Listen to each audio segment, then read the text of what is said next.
So hello everyone in the 5 continents. Welcome to another edition of our International English Online meetings, okay? Hello everyone in Facebook Live and the people who are present here in our Zoom meeting. As usual, please let me share my screen, okay? Oops, I forgot to open the... Okay, here it is. Let's wait for a couple of seconds. As we say here in Pura, a couple of seconds means a minute or 2 minutes. Thank you, people who are listening and watching us in Facebook Live and the people who are here on a Sunday morning. We are going to start our international meetings this 2024. Okay, it is taking some time. Okay, here it is. Okay, welcome everyone to our world community of educators.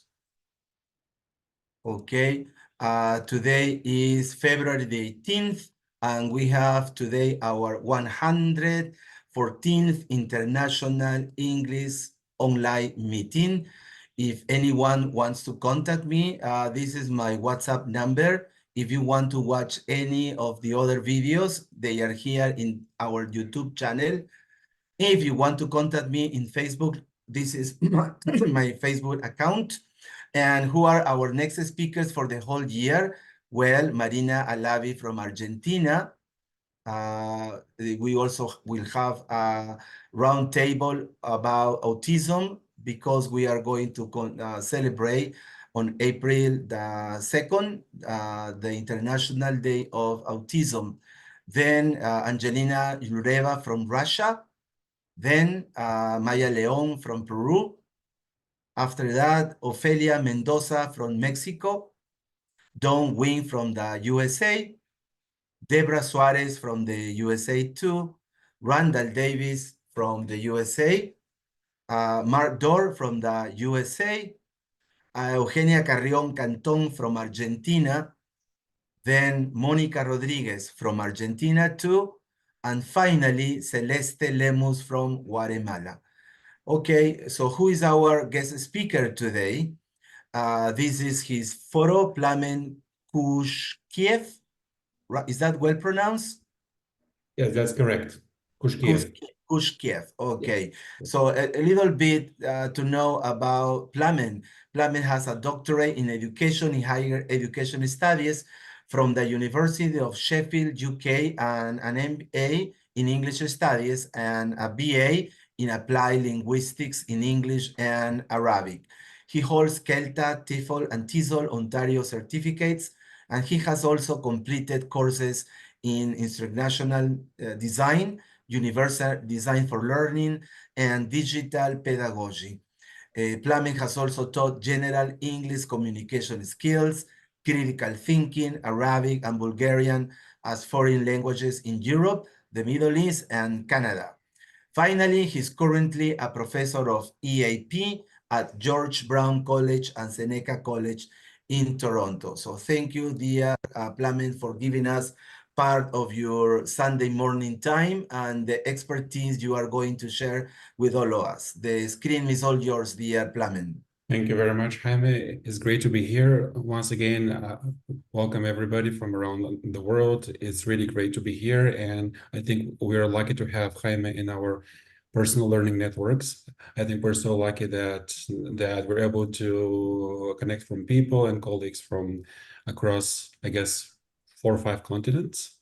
So thank you very much, Jaime, for your time and your devotion to the profession. Thank you. It's great to be here. So in the next 50 minutes or so, I'm going to take you on a short journey of my personal as well as professional life. And through that, we are going to explore what identity has to do with our teaching practices, and more importantly, how our personal and professional stories. So we as people, we as professionals, we as children, as fathers, as mothers, brothers or sisters, what our social background has to do with how we teach. So my outline for today's session is I'm going to try to involve you as much of this as possible. So first I'm going to ask you about your background. You can share in the chat box. Then I'm going to tell you just a little bit about me, more than Jaime has mentioned. And then we're going to try to conceptualize, this complex construct of language teacher identity. What is it, and why is it important to talk about it? Then I'm going to tell you just a little bit more about what I did in my doctoral research study and what implications for the policy and practice this has, and more importantly, how you could transfer those to your own context. I'm going to give you my references, and then I'm going to get back to you with a question about your takeaway from the session today. So to start, I would like you to take maybe a minute and type in the chat box if you want. What is your professional or academic role? And don't worry, I'm going to come back to that. So maybe just a minute or two. What do you do as profession, as a career? And I'm going to come back and take a look at the chat box in a moment. This is Lucas. Lucas is going to tell you just a little bit more about me, and then I'm going to add something more to my professional profile. So I hope you will be able to hear him. Dr. Plamen Kushkiev, he/him/is, has facilitated ESL, EAP, and communication skills courses at tertiary institutions for 16 years in Europe, the Middle East, and Canada. His research interests center around EAP teacher identity, EAP pedagogy, teacher professional learning, humanizing the EAP/ESL classroom, and reconceptualizing the effect of EAP teacher identity on the teaching practice, curriculum design, and interaction with the learners. His most recent research focus is placed on critically evaluating the effect of EAP teacher perceptions of their own identity negotiation and potential conflict between the identity facets, which can inform a more inclusive EAP pedagogy approach through the Universal Design for Learning (UDL) framework. An AI enthusiast, Plamen has completed a certificate in AI for teaching and learning from Ontario Tech University and is actively exploring AI-based approaches to enhance learning in the EAP classroom. Right, lots of difficult words. There are lots of complex constructs. So over the next couple of slides, I'm going to try to help us unpack and get a sense of what these terms mean and what they have to do with our teaching practices. I hope you were able to hear the voice of Lucas. Yes, we were able. Perfect, great. Thank you. So what Lucas didn't tell you is that I think of myself as a lifelong learner. As I told Jaime before we started, I love learning. And I think that we as teachers, we owe it to our students, we owe it to ourselves to be expert learners, right? And this is something that I also think of as a hobby, as a calling, and as something that I'm really passionate about. Before doing my doctorate, I was interested in teacher emotions. I also mentioned to Jaime that I believe, and research has indicated that teaching is an emotional labor. So I was interested about the role of positive emotions and what they have to do with our teaching. So how our experiences of positive emotions can influence, can impact, can inform our teaching practices. And then COVID happened. And then, if you remember, March 2020, that was that was a very special time in the history of the world, especially for teachers, because we had to figure out how to shift everything from in-person classroom to a virtual space. Luckily, at my institution, we were given 1 week how to figure out what to do with our learners.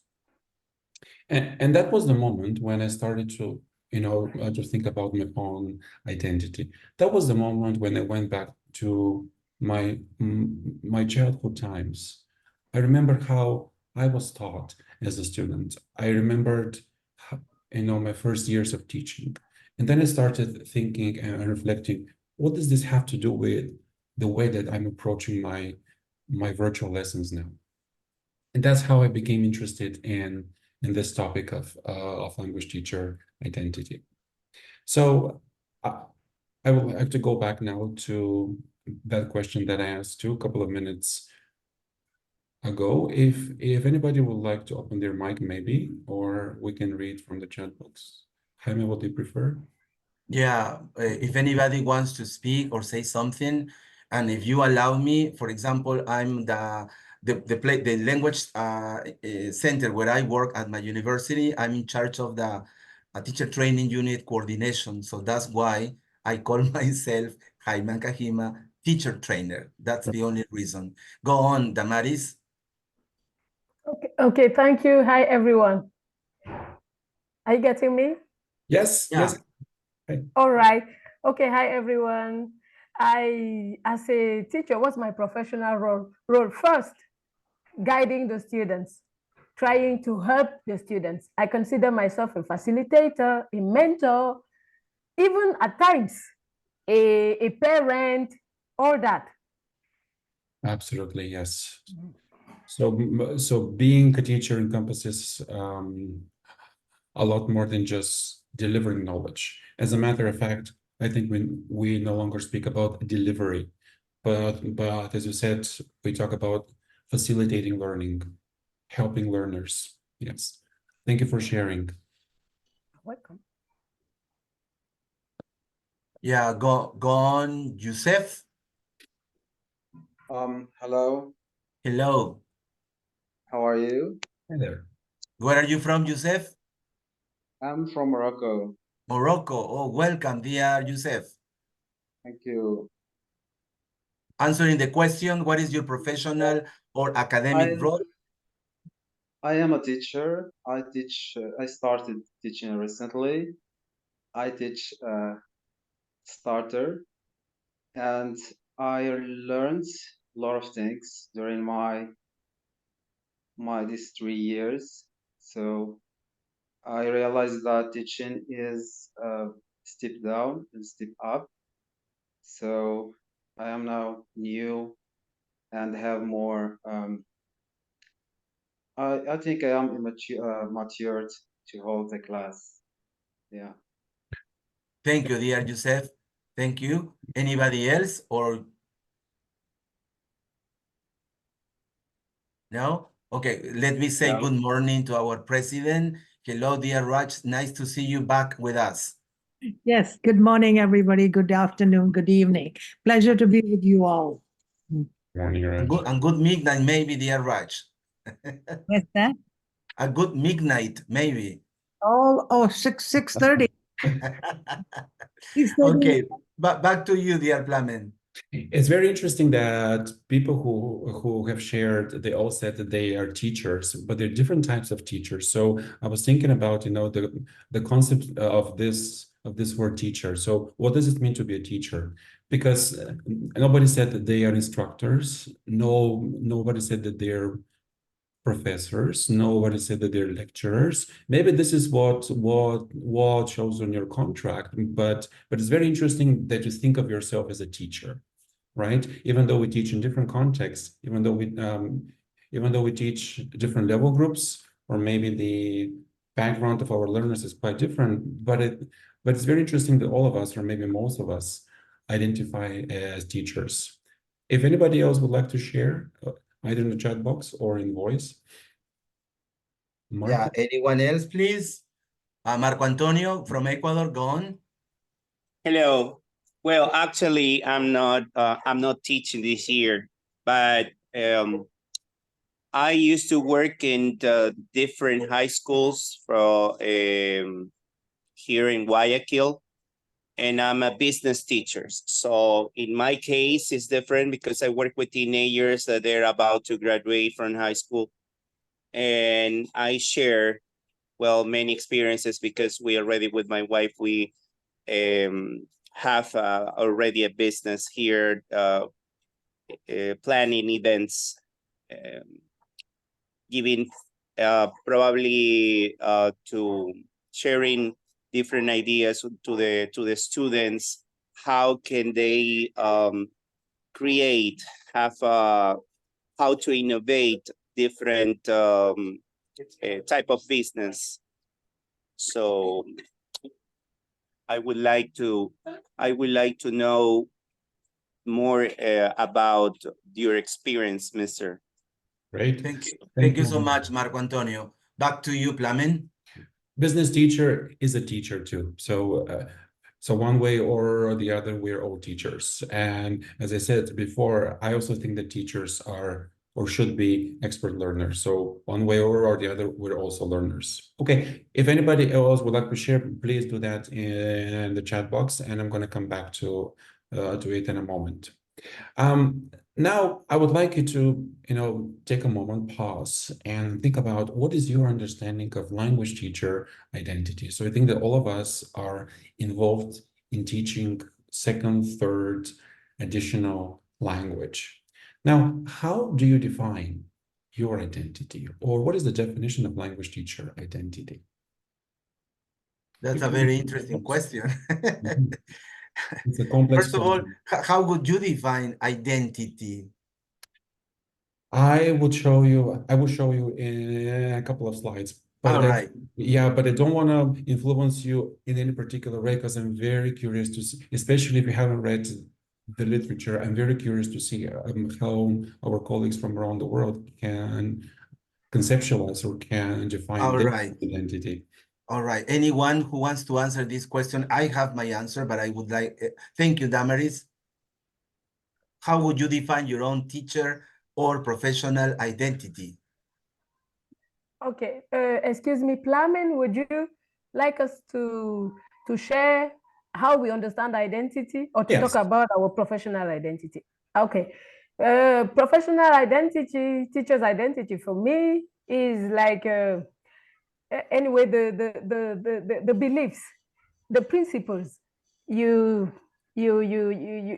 have and try to hold on to as a teacher all through your teaching career. Of course.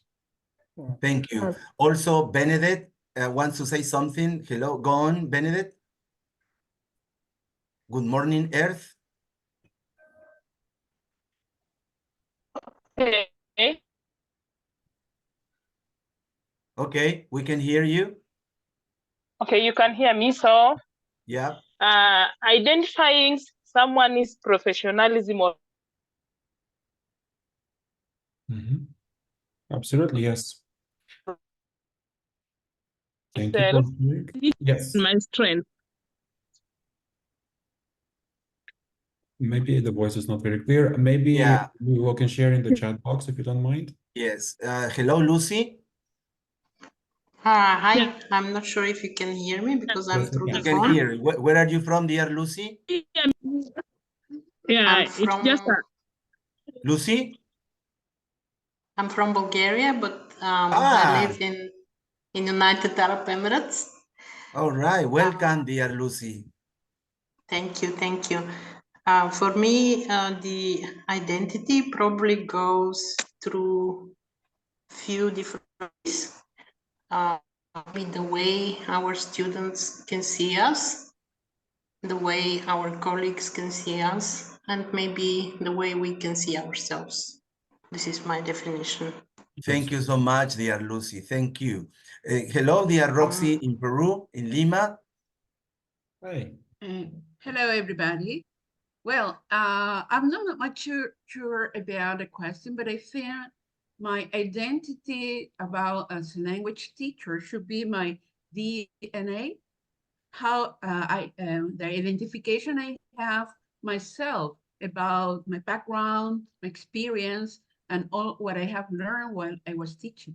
So I think it's the passion we should have while we are doing our profession, while we are doing or delivering our classes, and taking the good and the bad always from other teachers or from my own experience, and thinking like we have to be people, kind of people-like, that we need to be interested in the learner more in what is also important, the language, definitely, because that is what we are teaching, but we have to be people-oriented. We have to be focused on the learner, I think.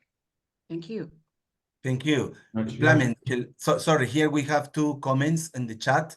Cecilia Romero, I guess she's from Argentina. Welcome. She says, I teach adults, young adults, children, and teens. I teach English at teaching training course. And also Gloria Aguilar, teacher is a elder, teacher is who inspire, motivate, encourage their students, and guide in a right way and develop skills. And finally, thank you, Cecilia Romero from Argentina. Back to you, Plamen. So far, I think we've come to this understanding and a conclusion that all of us are teachers, but all of us are very different at the same time. Maybe the type of work that we're doing, shares similarities and commonalities, but we're also very different. We are unique in ourselves, and so are our learners. So this is a little bit of a trick question, because even if we keep talking about it until tomorrow morning, I don't think we are going to reach an agreement about what identity is. Maybe people think of identity as their identity card. Maybe people think of identity as their appearance, maybe the background, maybe your name, maybe your religion, maybe your beliefs, or maybe all together, right?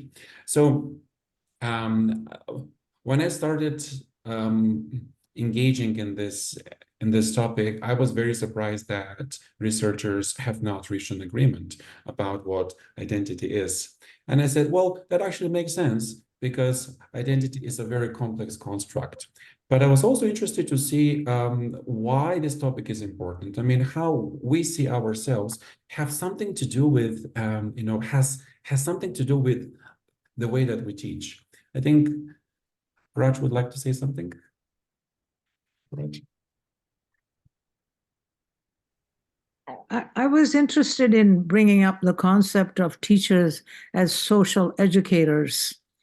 And they're helping us become social beings by using language to communicate with each other. I just thought I'd put that in the mix.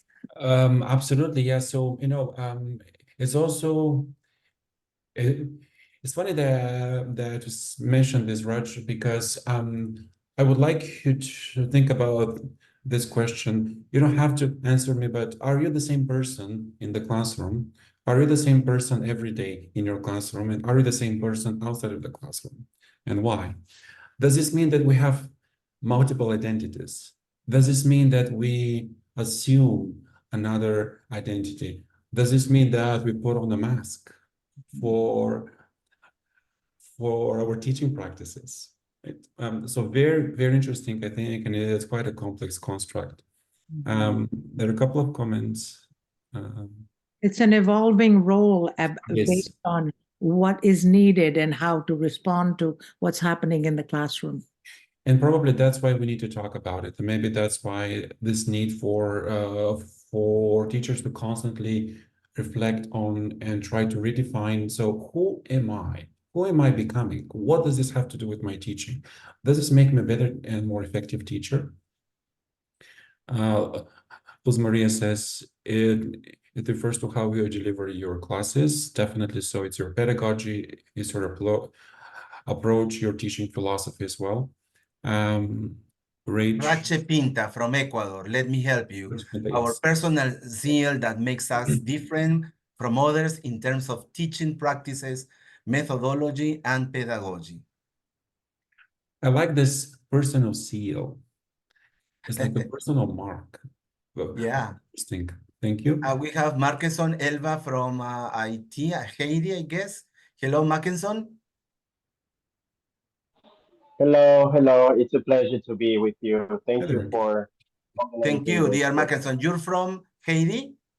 Haiti, absolutely. Yeah, welcome. Please, we listen to you. Well, you have just mentioned you're talking about identity as a teacher, and you have just mentioned. I mean, Plamen has just mentioned that when you in the classroom, when you're at home, when you're at work, are you the same person, or do you have to change your personality or your characteristics when you're in the classroom? And I'm thinking about myself when I'm in the classroom. I'm a totally different person. if you look see me teaching versus when I am, in other social events, other social activities, or in my daily activities, this is totally different. So I'm wondering if you considering this to be an issue, or I don't know. I don't think it's an issue, really. I think this is just one of the facets of what identity is, and it can be conceptualized as, and that's why it's a topic that concerns everybody, but particularly teachers. And over the next couple of slides or so, I will show you why. Let me just tell you. So, as I said, my interest in this topic is serendipitous. I just came to think about it, as I said, when we were forced to pivot to online teaching, and I had no idea what I was doing. So I went back to my early childhood, and then I remembered our teachers were in complete control of the classroom. This is what I need now, because I'm not an online teacher. I don't know what I'm doing. So I need to take full control of this virtual classroom. I need to know what everybody is doing so that I feel that I'm effective as a teacher. And as Lucy and other colleagues have mentioned, identity is also how other people see us, right?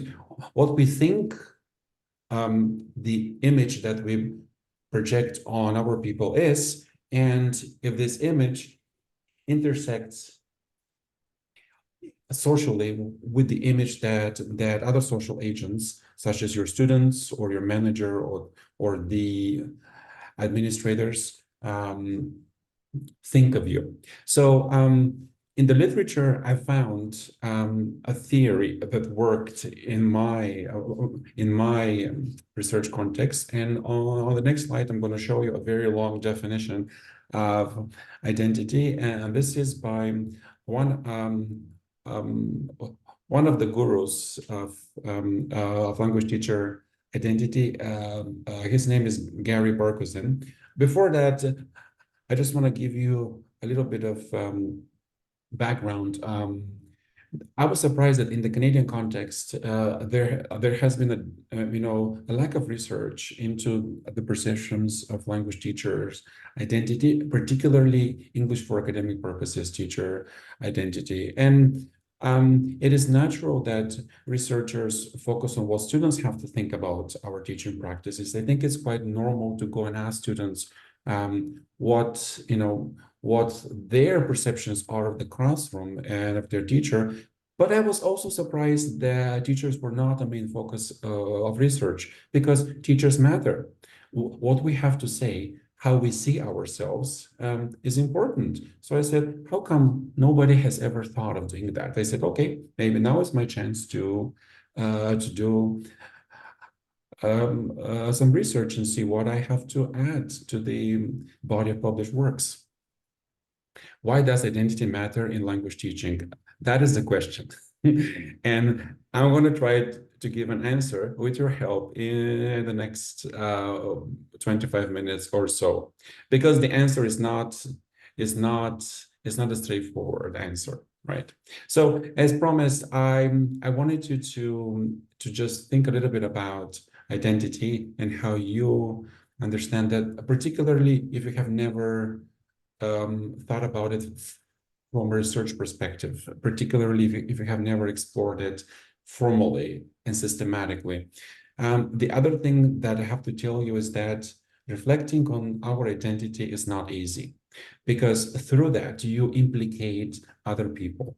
For example, when you reflect on your background as a student, you are implicating your family, you are implicating your teachers, you're implicating your anybody else who was involved in your upbringing. When you're reflecting on your teacher identity, you're not teaching in a vacuum. So you are essentially implicating your students, you are implicating the school, and you're implicating everybody else who is involved in organizing the learning process.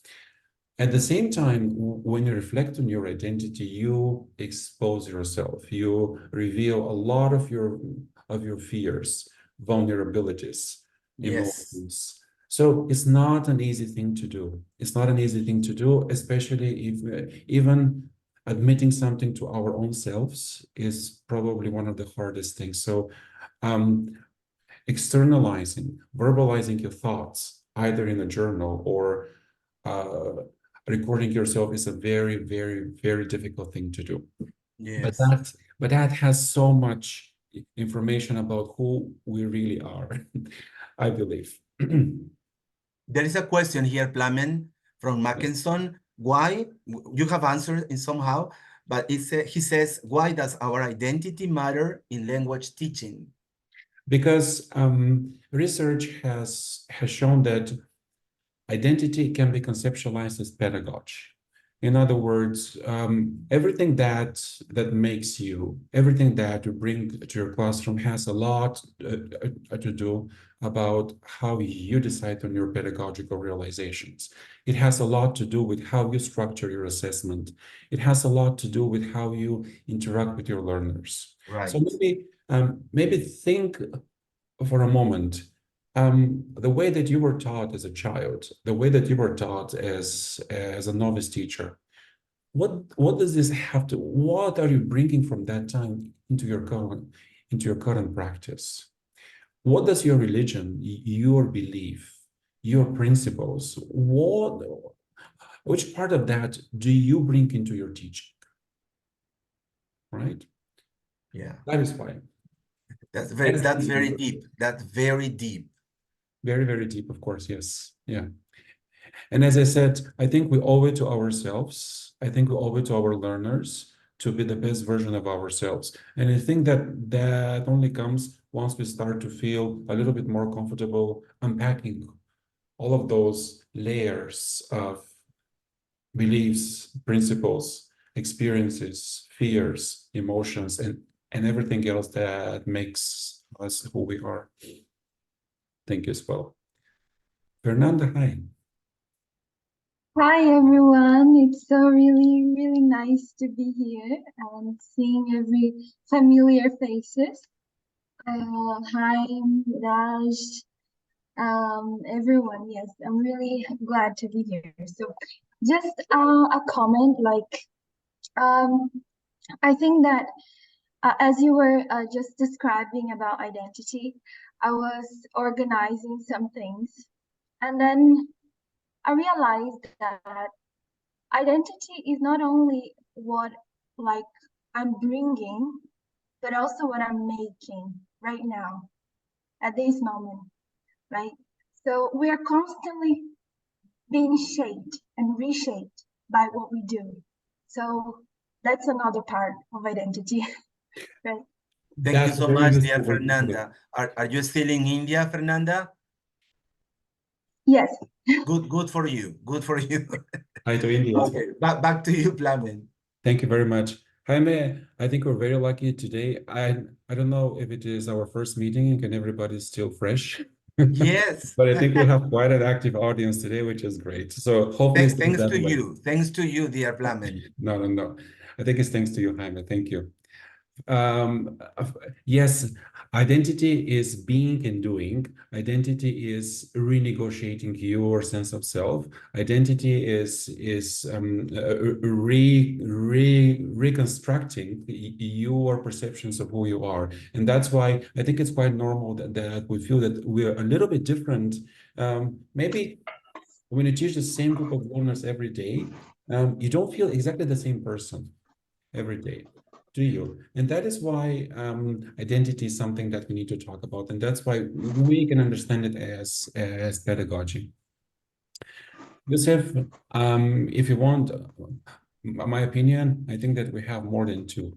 It's not just two. And I think that's normal.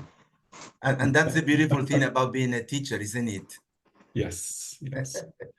Okay, as promised, I am showing you this very lengthy, very detailed definition by, as I said, one of the gurus in this field. His name is Gary Parkinson, who is originally from South Africa, but he works in New Zealand. I think he was able to grasp this very elusive concept of identity and to create this, what he calls composite conceptualization. Maybe I can act like a teacher now and ask somebody to read it for us. If you would like. Maybe Raj can give us a hand, the president of our community. Language teacher identifies LTIs are cognitive, social, emotional, ideological, and historical. They are both inside the teacher and outside in the social, material, and technological world. And I will pass to Fernanda. My Fernanda? pleasure. Okay. LTIs are being and doing, feeling and imagining and storing. They are struggle and harmony. They are contested and resisted by self and by others. And they are also accepted, acknowledged, and valued by self and others. And now I'll pass it to Youssef. Okay. They are core and pref. Peripheral. What? This is a new word Peripheral. for me. What? Don't Peripheral. worry. I don't know how to pronounce that word either. Don't worry. We are all learning. We're all learning. Yes, absolutely. Go on, Joseph. Personal and professional. They are dynamic, multiple, and hybrid.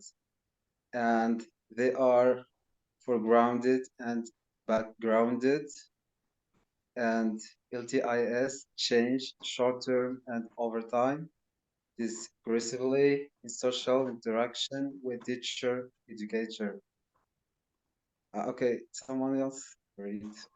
This is what it is actually, but Learners, teachers, administrators, and the wider community, and in material interaction with the spaces, places, and objects in classrooms, institutions, and online.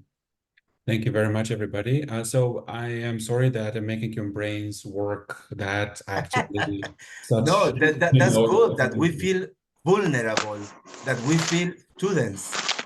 This is human nature. We are very complex creatures, which means that when we transfer that onto our understanding of identity, it's no wonder that we need such a lengthy definition. So the parts that you see in highlights, they're the ones that have stood out to me.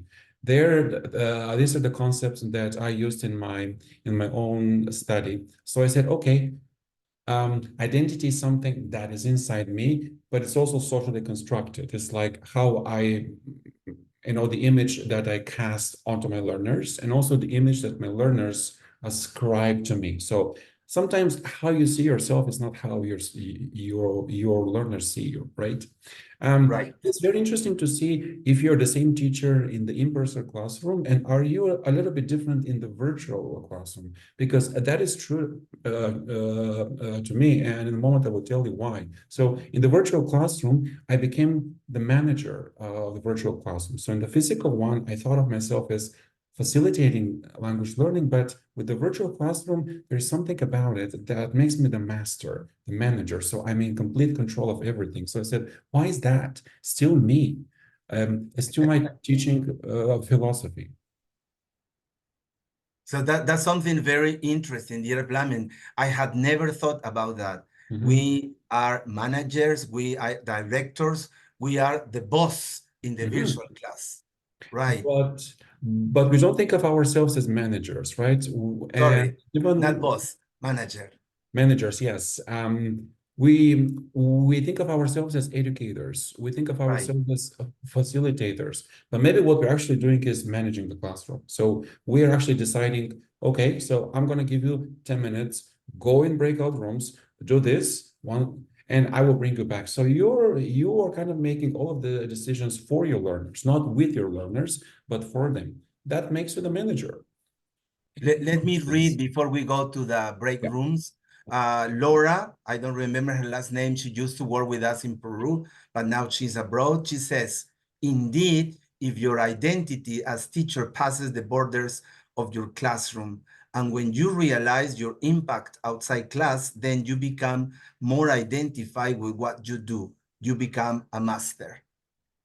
A very interesting comment. Thank you. Yes. Thank you, Laura, in Facebook Live. Thank you. We're not going to go in breakout rooms. I just gave that as an example of what we may do with our learners. Okay. Sometimes, yes. Back to the questions that some of our colleagues had. Well, I think it's quite normal to think of yourself as having multiple identities. I don't think that's that's abnormal. I think that we as teachers, we wear many hats, right? Yeah. This means And many outfits. Many outfits as well. This means that we are not supposed to be the same person every single day because we're humans, we have emotions. So that is not something that is expected of us. Okay. Now in my research, okay, maybe before that, maybe stop and check with our audience here. Now, do you feel a little bit more comfortable with this complex construct of language teacher identity? So I said, yes, I guess, or no, not really. A little bit clearer, yes, or yes, but I need to learn more. Or maybe you say, I still have no idea about this concept. So you can type in the chat box if you'd like, A, B, C, D, or E, or something else. Why not? I'm very curious to see what. Well, Lucy from Bulgaria, C, Silvia Torres, D, Yusef, C, Jaime, D, Ofelia, D, Fernanda, D, Marco Antonio, D, Zulema from Bolivia, D. Lots of Ds. Lots of Ds. Which is great, Yeah. that people are a little bit more comfortable, and I'm even happier that they want to learn more. This means that they are not going to disconnect, but stay with us until the end. Thank you. Same thing in Facebook Live, Plamen. Most people say D. Okay. Well, if you ask me, I would also say D because I wrote the doctoral thesis around it, but I still feel that I need to research more and more and more because honestly, every class provides such rich data. It makes me question everything about myself as a teacher, even after 17 years in the profession, different contexts. And back to the question of the Maris from 6 minutes ago. The Maris, absolutely, I think that our identity changes across contexts and classes. Even with the same context, with the same class, I think it's quite normal to feel that you're a slightly different type of teacher and also a slightly different type of person. Fernanda? Oh, hi. Is it open, to talk now? Is that okay? Why not? Sure, yeah. Okay. So basically, I think it's the more I try to conceptualize or analyze my identity, the more caught up I feel into in this kind of doubt or so I think that it just came to mind, there are two types I usually see in my daily life. The egoic identity, so the individualistic type of identity, and the more collaborative type. So I believe that it's a very touchy topic to talk about identity. We have to experience identity itself, without making it look good or bad, so to speak. I think you're right, and I think it's also it's a humane topic too, because I think that most people, especially teachers, like to talk about themselves, right? We like to talk, and we like to talk about what we can do and what we can do, and this is a huge part of identity. Absolutely, right on. Yeah. Okay. Another source that I recommend, and the theory was coined back in 2013 by Benson et al., and it worked really well for my context. So these researchers stated that one person's identity has at least 7 different facets or 7 different faces, if you will. There is embodied, or the identity inside this body now. So the physical body of yours. There is reflexive facet, is your subjective interpretation of how you see yourself, what you think of yourself, or how you view yourself. And there is another facets of the image that you're projecting onto other social agents, such as your students. So maybe how you see yourself is not exactly the same as the image that you cast onto your learners. And there is also recognized facets. So how other people see you, or how your students may see you. So do you think of yourself as a teacher? Do you think of yourself as professor, or do your students see you as a lecturer? Do your students see you as a lecturer, as an instructor, or maybe college professor? There is something that is always imposed on us, maybe by the educational system, maybe by your contract. For example, my contract states that I'm college professor, but there are many, many days where I don't think of myself like that. I think of myself as educator. I think of myself as a teacher. I want to think of myself as language facilitator, but my contract says you are college professor. Okay, so be it. And this has a lot to do with our imagined identity. So how we see ourselves in the future professionally. So as a combination of all of the other facets, how they come to form your image of who you want to be and who you think you're gonna be in the future. There is one more facet which has to do more with racial linguistic elements. So our perception of gender, ethnicity, sexuality, our social class, all of these also have a lot to do with how we see ourselves. So as I said, this theory has helped me a lot when I was analyzing the data, and has helped me a lot to make sense of why there is a conflict, why I see a struggle. So if I just go back, if you don't mind, for a moment to this slide, where Barkosen said that identities are also a struggle. They can be contested, resisted by other people. And I said, okay, this actually makes sense. And it's not possible. And it doesn't happen that people see you the same way as you see yourself. Mekeson had a comment here. I can read it, I mean, maybe. Yeah, I can. Our good friend Mackinson, he says, I also think that our social or even financial context may prevent our true identity from emerging. I am not the same person when I'm dealing with lots of tense, stressful situations, etc. Right on, absolutely. There are cases where we need to act in a certain way. There are social contexts where we're expected, and maybe this has to do with the identity that is imposed on you and how it comes to be in a struggle and disharmony with your reflexive facet, how you would like to see yourself. And more importantly, what does this have to do for your imagined identity? Because we as teachers, we are passionate about our future. We want to develop. So what does this have to do for me as a teacher after 10 years? Do I see myself exactly the same? Will I have, I don't know, made changes to my pedagogy? Do I see myself teaching in different contexts, and why, right? Okay, so I hope everybody's a little bit more comfortable now. Maybe you can give me some thumbs up if you want, if you're a little bit more comfortable. If not, that's okay. Roxana?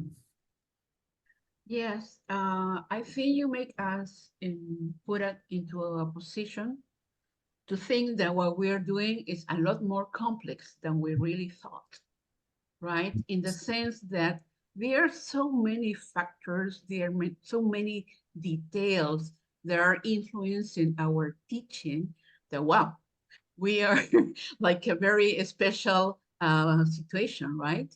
in the sense that not only the season also affect us, the day of the week, Oh, yeah. the hour of the day, Yeah. our feelings, the feelings of our students. You know, that sometimes we think we have a wonderful class, and our student comes with a lot of problems and a lot of issues. I teach mainly business people, and then sometimes I have to put aside all my wonderful class prepared in advance and start talking and listening to my student, because that's what it is, right? Absolutely. So the external factor is affecting my teaching. And also sometimes when I start teaching adults and then back to teenagers or things like that, I have to adapt. I have to say, no, this is not working with this. And sometimes also the problems or the issues our own learners have are the factors that how our teaching experience or how our teaching process is being affected by that. So really, really, really complex. So I'm going to be and talking about thinking about this a lot. And talking about external factors, Diane, Roxy, and Plamen, we still got 13 more minutes. And then, no, don't worry. Don't worry. Don't panic. We still got, The time is not we a want to factor. thank you, Plamen. We got 40 people today. It's Amazing. a wonderful beginning. So we still got 13 more minutes for your presentation, and then 10 extra minutes for questions. Okay, so Okay. I would just skip to this slide because I would like to hear Ivan Ivan Suazo from Costa Rica. Go ahead. I can wait. I can wait for my answer. No, go on. No. Okay. Please. So my question is, for me, sometimes identity is a judgment. And what are the needs we're trying to meet when we work on identity? And I'm thinking about identity, not only my identity. If I think about my identity, I need to think about the identity of my students, the identity of my colleagues, the identity of my principal, the identity of my institution, the identity of my community. And I have recent experiences. I'm from Nicaragua and I live in Costa Rica. And when I do paperwork before offices, immigration office and other offices, I need to switch. I need to sound like Costa Rican, so I can be seen differently. And then they do receive my papers or my documents. I do my paperwork. That's what I meant. And I'm not happy because I am aware that I'm not the same person I am and I want to be, but that's the way it is. If I want to be successful in achieving the goal I'm trying to achieve during that day. So the question is, what's behind and why do we need identity? Absolutely true, Ivan. And it's funny that these facets are never aligned, right? It's very rare that more than two of these facets are in harmony. It's very rare that two or three of these facets are aligned. It's because we don't live in a vacuum. We live in a complex network of political agenda, social agenda, emotions, experiences, personalities, everything else. So it's almost impossible that the facets that we have and we constantly renegotiate are in full alignment. That's why it's important to always reflect on this. And what does this have to do with my teaching as well? By the way, I will give you a copy of the slides. So if I skip something, don't worry. You have a copy of that. I just want to tell you that in my research, I did a thematic analysis of my data. So I did a teacher learning journal. I reflected in a learning journal after every class, and then I started noticing that I was using different pronouns. So when I was talking about myself, when I was giving instruction, I was using the pronoun I. But when we were checking the answers, when we're taking up the answers, I shifted to we, and I said we check the answers together. So I said, what is that coming from? And then I used different verbs such as allow the students, give them time, bring them back, and also looked at my use of active and passive voice. Why in some cases I thought of my students as active agents in the classroom, other cases they were just passive recipients of instructions. They were at the receiving end of my instruction. Under theme C, I think we mentioned that, Jaime, when we started, is that a teacher can be a manager, teacher can be facilitator, teacher can be professional. But the question is, can we do all of these together?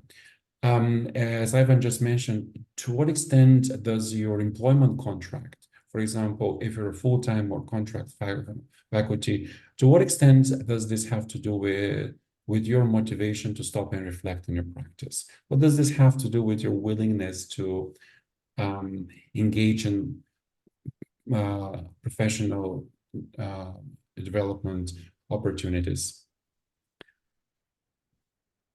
So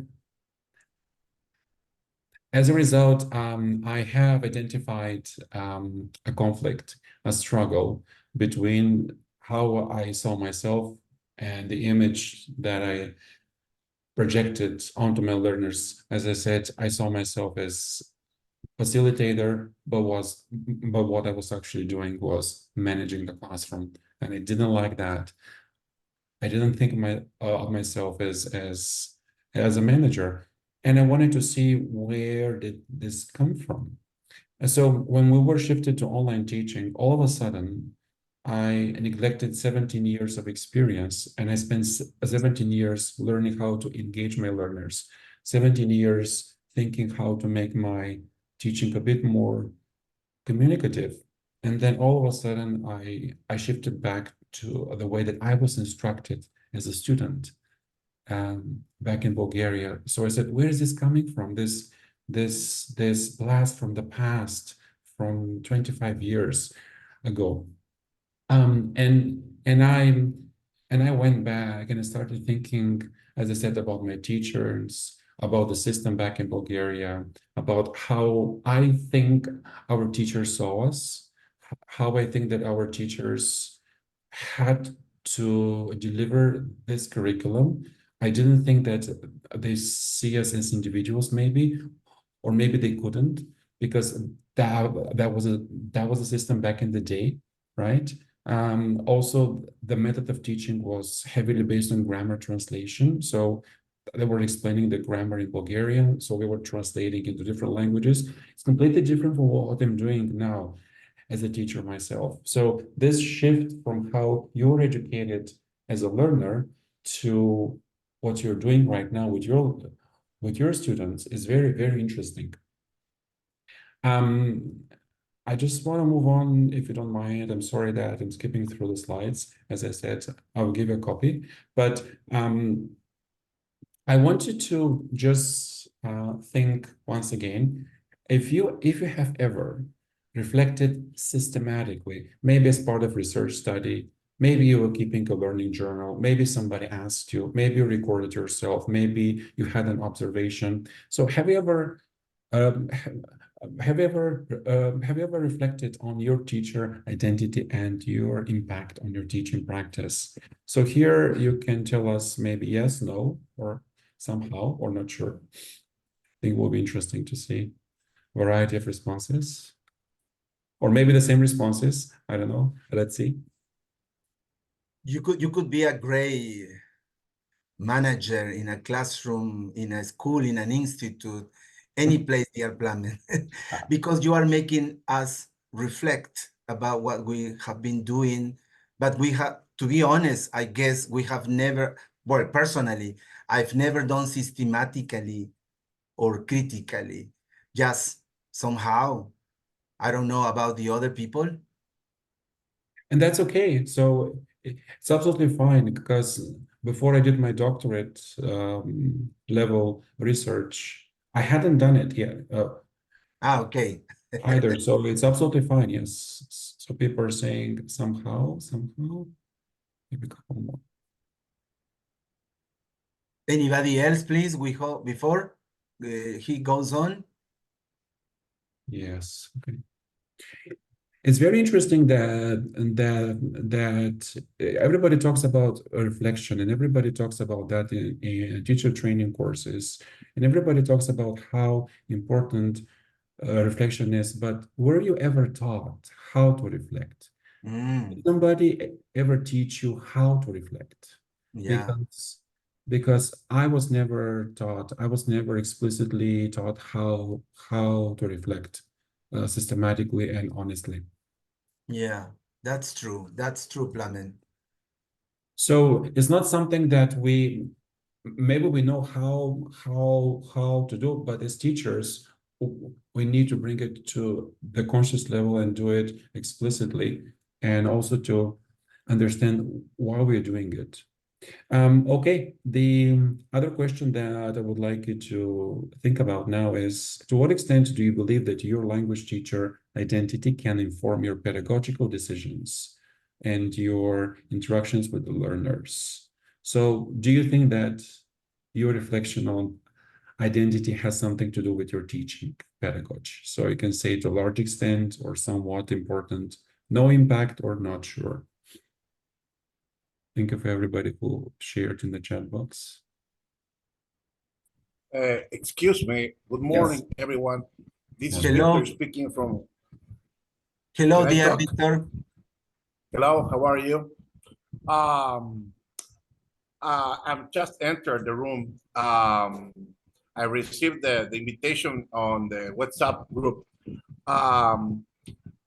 As regards the first question, have you ever reflected systematically and critically on your teacher identity?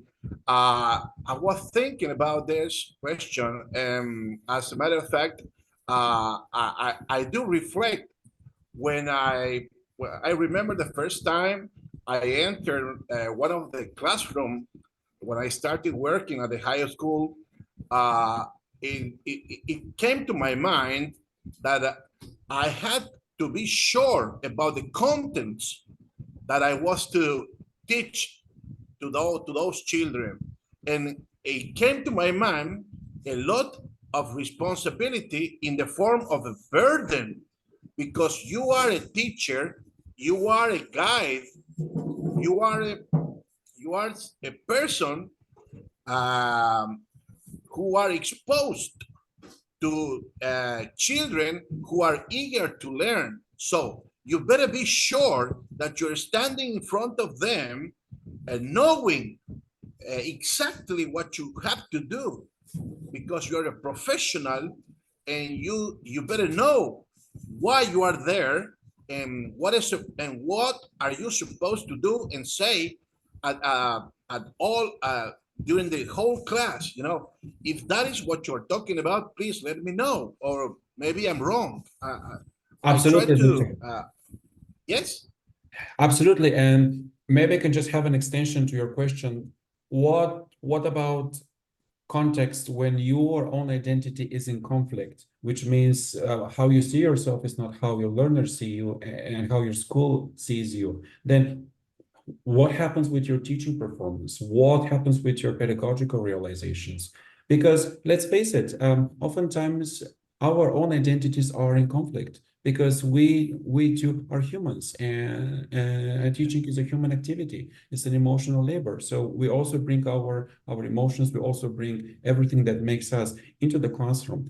What does this have to do with our pedagogy? Unfortunately, I don't have a yes or no answer here. Is very complex construct, but my point today is to make you think, really. And of course, if you're willing to do that, we can extend the conversation outside of the session. But my point was to make you think, really, that reflecting on our own identity is a method of teaching, is about who we are as teachers. There was a question in the chat box, and I think this slide can answer this question well. I think it's important that language training courses add a module on identity and how to before you enter the classroom. I think it's important to know where you're coming from and what kind of teacher you might be. What has shaped your teaching philosophy and what this will mean for your pedagogical realizations.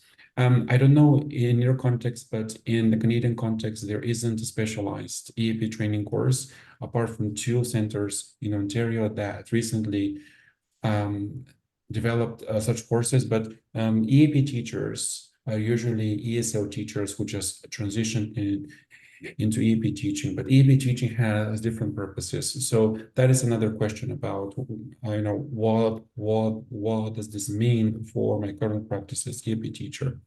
I think it's important to try to be honest, critical, reflexive. Big words. Maybe start with keeping a journal. Maybe after your class, maybe just use your phone and just talk for a couple of minutes about everything and anything and everything that you think went well and that you think it didn't go well. Why?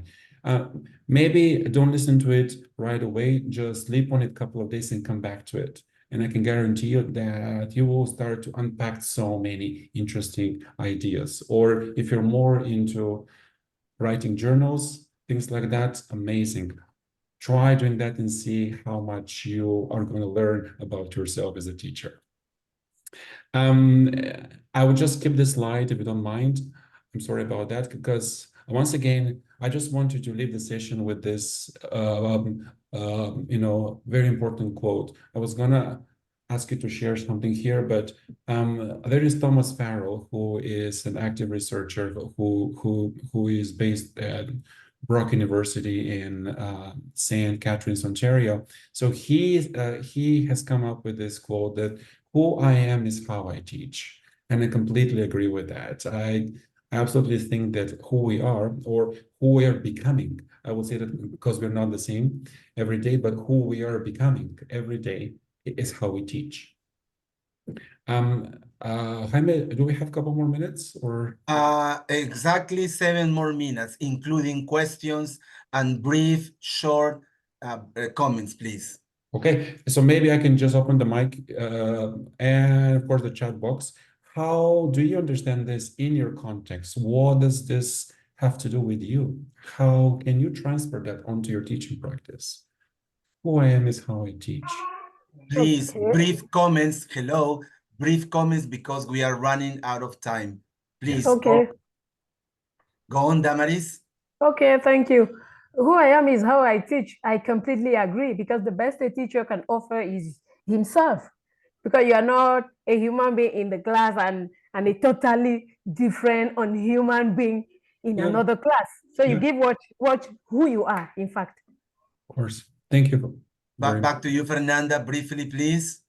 Yes, I think that individual identity is important when going to the class, but I believe that a social setting is always interplaying, and it is important to consider other types of identities. For instance, the group identity that we are in, which kind of group we're teaching, for instance, and the nationalities as well, and many more things. Thank you, Fernanda. Back to you, Ivan. Briefly, please. Yeah, I agree with this quote because I'm work in progress. And the more I practice, the more progress I make. And it has to do with teaching. So it is not that I'm just a picture. I'm in motion. I'm moving all the time. And that's the same for teaching. Thank you. Thank you. I think the issue is that we don't really know always who I am. I think that is something that we need to know, because I sometimes don't really know who I am. Or maybe we don't want to know. Yeah, we don't want to know too. Yes.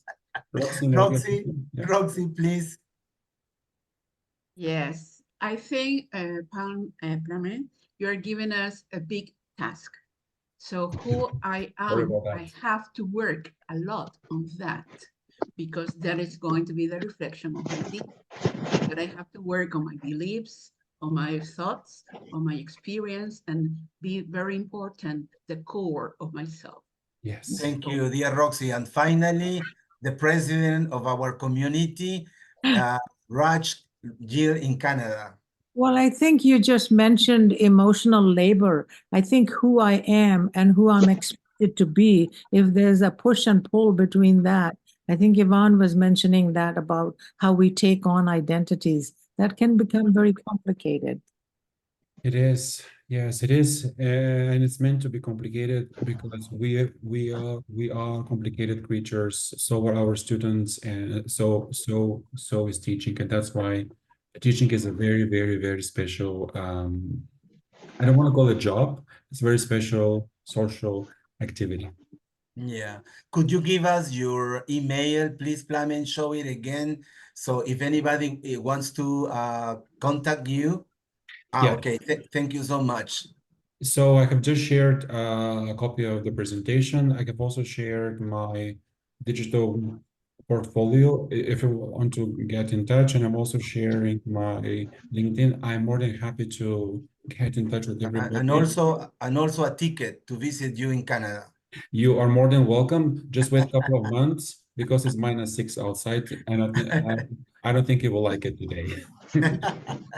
It's quite breezy, yes. Okay, thank you so much, dear Plamen. Could you I don't know if people has taken note of your email. Okay. Okay. So if you stop sharing your screen so we can see everyone, thank you so much.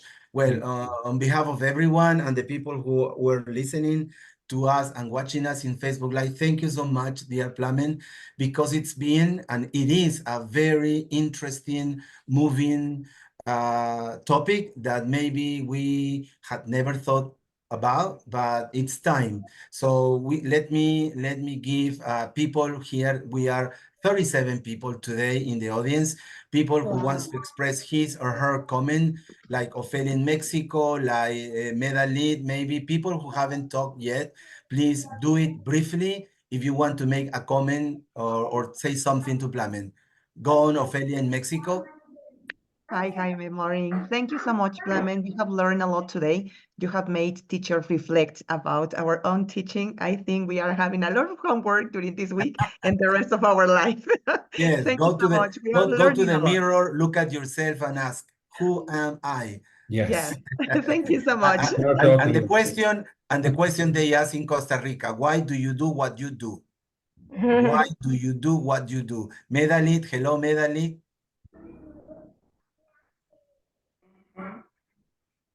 Medalit? Hello, hello. Hello. Thank you very much for this opportunity. Thank you. I'm here living in Switzerland. Thank you, Plamen, and thank you, Jaime. It's never ending to learn, so I always learn, and so I think that every teacher should be always with an open window to learn every day, every time. And thank you very much for the opportunity. Thank you, dear Medalit in Switzerland. Anybody else, please? I can see their faces. Victor Esteban, where are you from? Hello, I'm from. I'm from Argentina. Oh, hello. I received the invitation too late, but I would like to watch it on. I don't know if you are going to publish it on YouTube. Yes, I publish all the meetings in the YouTube channel. Okay, thank you so much, Victor. Rache Pinta in Ecuador, something to say?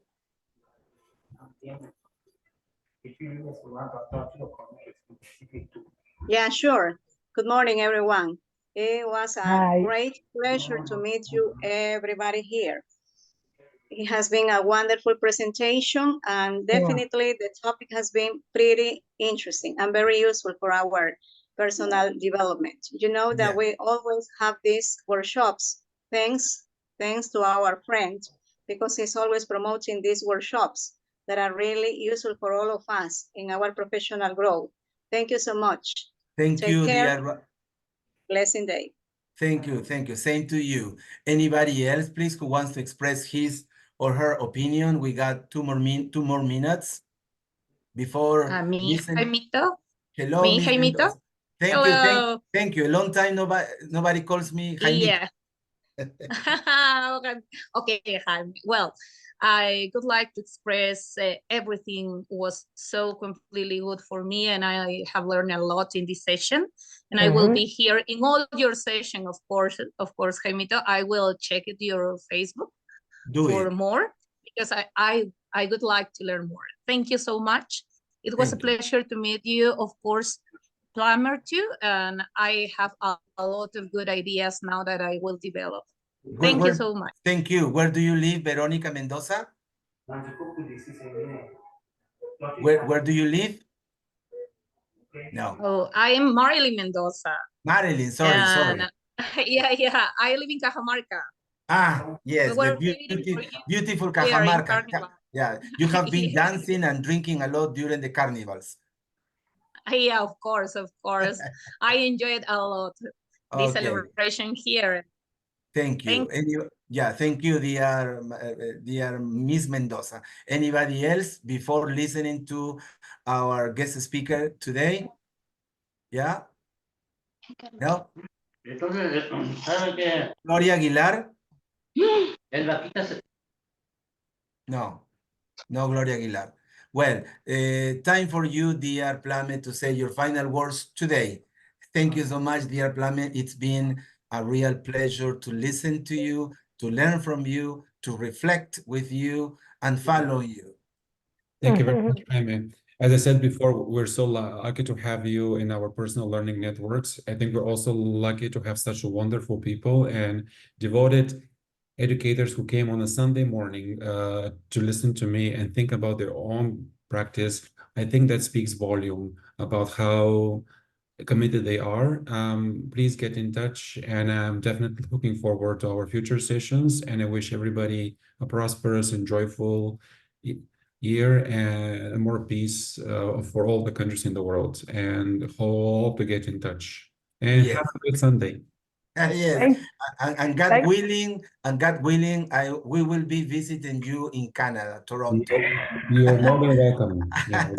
Thank you, Plamen. Thanks a million. Well, have a wonderful Sunday and see you. Oops, before you go, sorry, just a reminder. Before you go, see you on March 17th. That is in 2 weeks, about 2 or 3 weeks, with Marina Alavi from Argentina. She will be talking about how to generate a new mindset with the access of sustainability. Oh my God, difficult to pronounce. Thank you, everyone. Time for do the washing up and the cooking and taking care of my children. Goodbye. Thank you. Bye. Bye. Bye, Plamen. Take care, Raj. Take care, Ophelia. See you. Happy to see you, Raj. Bang, see you. Bye, Raj. Bye. Thank you. Goodbye. Thank you so much once again, dear Plamen. Thank you, Raj. Wonderful presentation. Hello, Raj. Hello, Demo.